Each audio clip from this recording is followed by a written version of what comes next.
दोस्तों, जिंदगी की बड़ी खूबसूरती यही है, जो चीज आपसे दूर चली गई उसकी वापसी भी हो सकती है, या फिर उससे भी बेहतर कुछ आपके कदमों में आकर ठहर सकता है। और कुंभ राशि वालों, आज हम ठीक उसी मोड़ पर खड़े हैं जहां भूत, वर्तमान और भविष्य तीनों का परख एक साथ संभव है। जब हम पीछे देखते हैं तो पूरा 2025 हमारे सामने पूरा खड़ा दिखता है, और आज इस दिसंबर के दिन हम वही वर्तमान पल देख रहे हैं जहां से 2026 का पूरा परिदृश्य सामने उभरने वाला है। कुंभ राशि वालों, आज हम एक ऐसे बदलाव की बात करेंगे जो पूरे 2026 में आपके लिए बड़े अवसर और नए अंजाम लेकर आएगा। और इसका सबूत है देवगुरु बृहस्पति की चाल। खासकर कुंभ राशि के लोगों के लिए यह समय निर्णायक बनने वाला है। पर यह समझने से पहले 2 तारीखें ध्यान में रखिएगा, 5 दिसंबर 2025 और 1 जून 2026। इन दोनों तारीखों में ग्रहों की चाल में ऐसे परिवर्तन हैं जो साल की दिशा बदल सकते हैं। पहला बदलाव आएगा 5 दिसंबर 2025 को, एक ऐसा क्षण जब शाम के लगभग 5:25 पर देवगुरु बृहस्पति अपनी वक्री चाल छोड़कर सीधे मार्ग में प्रवेश करेंगे और फिर से आपके पंचम भाव पर स्थिर होंगे। पंचम भाव जो रचनात्मकता, भाग्य और बड़े फलों का घर है, वहीं फिर से बृहस्पति का गोचर होगा। आप उसे ऐसे समझिए जैसे आप कहीं निकल पड़े हों और चलते चलते याद आए कि घर में कुछ अधूरा रह गया है। आप लौटकर जाकर सब ठीक कर लेते हैं। बिल्कुल उसी तरह देवगुरु फिर से उसी घर पर लौट रहे हैं जहां से वे पहले रवाना हुए थे, और इस लौटावट में बड़ी अनूठी संभावनाएं छिपी हैं। अब असर क्या होगा और इसके ठोस नतीजे कब दिखने लगेंगे, ये समझना जरूरी है। जब बृहस्पति किसी भाव पर फिर से आते हैं तो वे न सिर्फ पिछला अधूरा काम पूरा करते हैं, बल्कि उसी क्षेत्र में नए अवसर, बढ़ती किस्मत और बड़े परिणाम भी देते हैं। पंचम भाव पर उनका पुनः आना यही संकेत देता है कि जो रचनात्मक प्रयास, शिक्षा, निवेश या कोई लंबी योजना आपने पहले शुरू की थी और वह कहीं बीच में रह गई थी, अब उसे पूरा होने का समय आ गया है।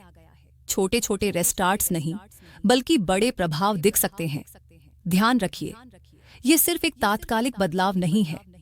बृहस्पति की यह चाल नाजुक भी है और शक्तिशाली भी। वे उस जगह पर लौट रहे हैं जहां उन्होंने कुछ छोड़ दिया था।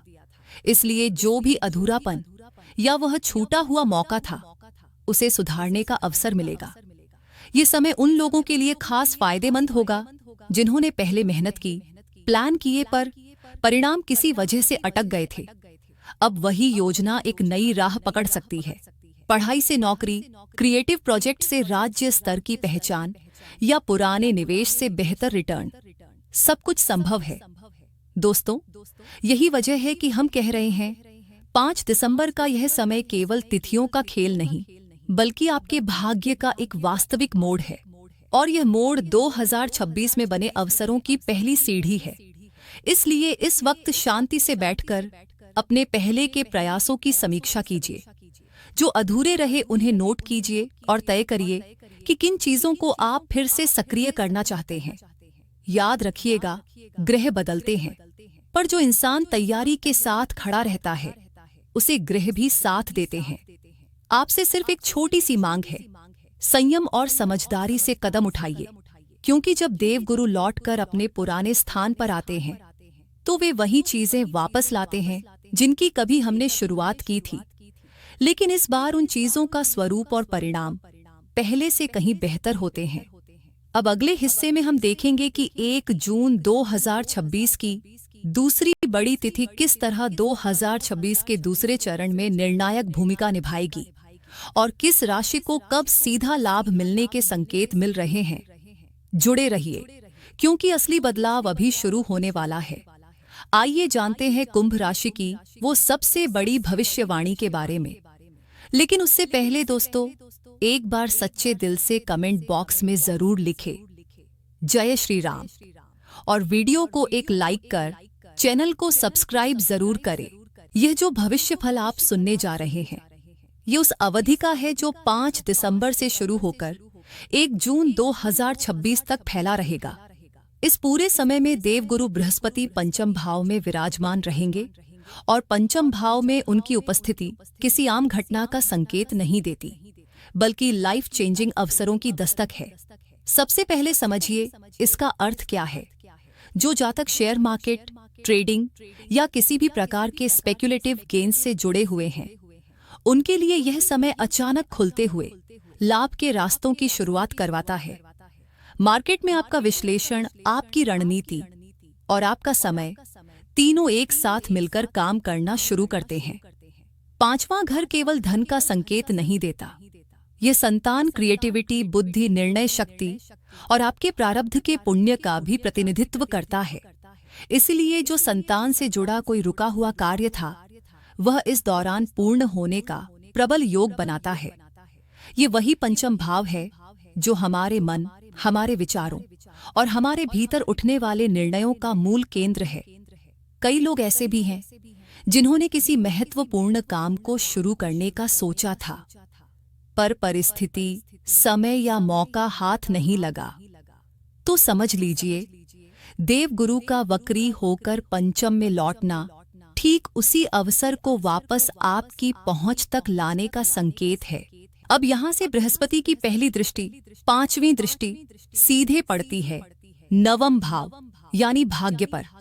और जब भाग्याधिपति स्वयं भाग्य को देख रहे हों, तब जीवन में सौभाग्य का स्तर साधारण नहीं रहता, बल्कि ऐसी परिस्थितियां बनती हैं जिनमें आप अप्रत्याशित भाग्य वृद्धि, वरिष्ठों से सहयोग, बॉस से बेहतर संबंध और मुश्किल रिश्तों में मधुरता का अनुभव करते हैं। धार्मिक यात्राएं भी संभव हैं। छात्रों के लिए तो यह समय मानो स्वर्णिम अध्याय है, क्योंकि पंचम भाव शिक्षा का और नवम भाव उच्च शिक्षा सफलता का कारक है। दोनों पर गुरु की सीधी कृपा किसी बड़ी उपलब्धि का संकेत है। अब बढ़ते हैं गुरु की सातवीं दृष्टि की ओर। ये दृष्टि लाभ भाव पर पड़ती है। ध्यान रखिए, यही वह घर है जिसके स्वामी स्वयं बृहस्पति हैं, अर्थात लाभ और धन दोनों के मूल कारक इस समय पूर्ण शक्ति में हैं। इसी कारण वह लाभ जो आपसे छूट गया था या कोई अवसर जो हाथ में आया था पर पूरा नहीं हो पाया, वह फिर से आपके सामने खड़ा हो सकता है। महत्वपूर्ण इच्छाओं, वो मजबूत इच्छाएं जो लंबे समय से आपके मन में थीं, उनकी पूर्ति का मार्ग ठीक 5 दिसंबर से खुलता दिखाई देता है। अब बात सबसे खास दृष्टि की, बृहस्पति की नवमी दृष्टि, जो सीधे पहुंचती है आपकी स्वयं की राशि कुंभ पर।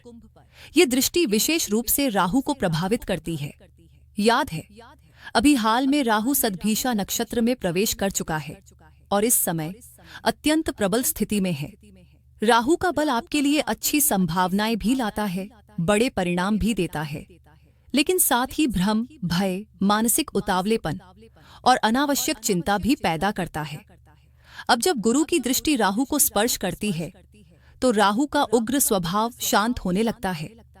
भ्रम खत्म होते हैं, जो रास्ते बंद थे वे खुलने लगते हैं। डिप्रेशन जैसी स्थितियां में घटती हैं और जीवन में स्थिरता बढ़ती है। जैसे ही 1 जून 2026 आता है, चक्र बदल जाता है। अब शुरू होती है परिवर्तन की दूसरी अवधि, जो चलेगी 31 अक्टूबर 2026 तक। ये समझना बेहद महत्वपूर्ण है। देवगुरु बृहस्पति 11 मार्च को मार्गी हो जाएंगे और मार्गी होते ही एक घर आगे बढ़ेंगे, आपके छठे भाव में। छठा भाव नौकरी, सेवा, प्रतियोगिता, प्रमोशन और कार्य क्षेत्र में सुधार का केंद्र है। और यह वही स्थान है जहां से गुरु अभी अभी निकले थे। अर्थात अब जो सुधार आपको जॉब में चाहिए, चाहे वह पदोन्नति हो, बेहतर टीम हो, सीनियर का सपोर्ट हो या मनचाही नौकरी का अवसर हो, गुरु का छठे भाव में प्रवेश उन सभी इच्छाओं को साकार करने वाला चरण बन जाता है।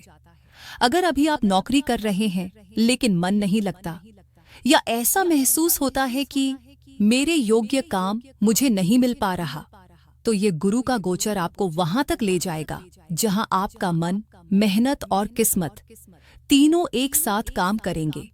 यानी मनोनुकूल जॉब या वही करियर जिसको आप दिल से चाहते हैं, उसकी डोर यहीं से आपके हाथ में आती है। अब आते हैं एक बेहद विशेष बिंदु पर। देवगुरु बृहस्पति की 7वीं दृष्टि इस अवधि में 8वें भाव की राशि अर्थात वृश्चिक पर पड़ेगी, जिसके स्वामी स्वयं मंगल हैं। मंगल और गुरु दोनों शक्तिशाली ग्रह और जब गुरु मंगल के प्रभाव क्षेत्र को देखते हैं तो करियर में एक स्थिरता, एक गति और एक विशेष ऊर्जा उत्पन्न होती है। यह स्थान कर्म, प्रोफेशन और काम से मिलने वाली प्रतिष्ठा का घर है। इसलिए चाहे आप बिजनेस चला रहे हों, नौकरी कर रहे हों या किसी भी पेशेवर काम में संलग्न हों, गुरु की यह दृष्टि आपके कार्यक्षेत्र में सुधार, भाग्य की कृपा और उचित ईश्वरीय समर्थन लेकर आती है। जहां तक सम्मान की बात है, गुरु की इस दृष्टि का अर्थ ही है प्रतिष्ठा में बढ़ोतरी। कर्म क्षेत्र में एक शांत, स्थिर और सकारात्मक वातावरण बनता है। गुरु को शांति और ज्ञान का प्रतीक माना गया है और वही शांति अब आपके करियर के हर उतार चढ़ाव को संतुलित करने वाली है। अब आगे बढ़ते हैं। यहीं से गुरु की दृष्टि सीधे पहुंचती है 12वें घर पर। 12वां भाव परिवर्तन का, दिशा बदलने का और अपने क्षितिज को विस्तृत करने का स्थान है। साथ ही छठा भाव नौकरी और कार्य क्षेत्र से जुड़ा है। इसलिए कई जातक इस समय में अपने वर्तमान काम या कार्य शैली में बड़ा बदलाव महसूस कर सकते हैं। यदि आप अपने बिजनेस में कोई निवेश करना चाहते हैं, अपनी कौशल, स्किल्स पर पैसा लगाना चाहते हैं या कोई बड़ा निर्णय लेना चाहते हैं, तो यह समय आपको वही करने के लिए प्रेरित करेगा। विदेश से जुड़े कामों में भी यह समय परिवर्तनकारी सिद्ध होगा। चाहे आप विदेश में रहते हों, वहां नौकरी कर रहे हों, इंपोर्ट एक्सपोर्ट से जुड़े हों या हॉस्पिटल केयर सेक्टर में काम करते हों, कहीं ना कहीं बदलाव की स्थिति बनेगी और यह बदलाव सकारात्मक रहेगा। क्योंकि याद रखिए, इस दौरान गुरु पुनः उच्च राशि में रहेंगे और जब गुरु उच्च का होता है तो बदलाव हमेशा उन्नति की ओर ले जाते हैं। अब आती है गुरु की 9वीं दृष्टि, जो इस कहानी का सबसे महत्वपूर्ण हिस्सा है। ये दृष्टि सीधे पड़ती है शनिदेव पर, जो इस समय आपके धन भाव में स्थित है। और यह वही शनि है जो कुंभ राशि के स्वामी भी हैं। शनि देरी देते हैं, ये सभी जानते हैं। धन आने में विलंब, काम रुक जाना, भुगतान अटक जाना, ये सब शनि का ही प्रभाव होता है। यदि धन से जुड़े मामलों ने आपको परेशान किया है, तो अब गुरु की दृष्टि शनि के इन विलंबों को काफी हद तक समाप्त करती है। धन के मामले सुलझने लगते हैं, रुका हुआ पैसा वापस मिलने के योग बनते हैं, अटकी हुई डील या पेमेंट रिकवरी संभव होती है और आर्थिक स्थिति में उल्लेखनीय सुधार दिखाई देता है। द्वितीय भाव केवल धन का नहीं, कुटुंब और परिवार का भी है और गुरु को मांगलिक कार्यों का कारक माना जाता है। इसलिए घर परिवार में भी शांति, सुकून, मिठास और मांगलिक अवसरों का योग बनता है। कुल मिलाकर देखा जाए तो यह पूरा गोचर अत्यंत सकारात्मक रूप से सक्रिय हो रहा है। मन की स्थिति मजबूत होती है, पुराने काम पूरे होने लगते हैं, कैरियर और लाभ दोनों का भाव सक्रिय यानी प्रगति के द्वार खुलते हैं, स्वास्थ्य में सुधार होता है और धन की स्थिति स्थिरता की ओर बढ़ती है। इस वीडियो को हम यहीं विराम देते हैं। आशा है आपने इसे समझा, महसूस किया और यह विश्लेषण आपको सही दिशा दे पाया। यदि मेरा समझाने का प्रयास आपको सार्थक लगा हो तो हर बार की तरह इस बार भी अपना प्यार भरा लाइक और कमेंट देना मत भूलिएगा। और हाँ, यदि आपने अभी तक चैनल को सब्सक्राइब नहीं किया है तो अभी जरूर कीजिए। आप सभी का दिन मंगलमय हो। इन्हीं शुभकामनाओं के साथ जय श्री राम।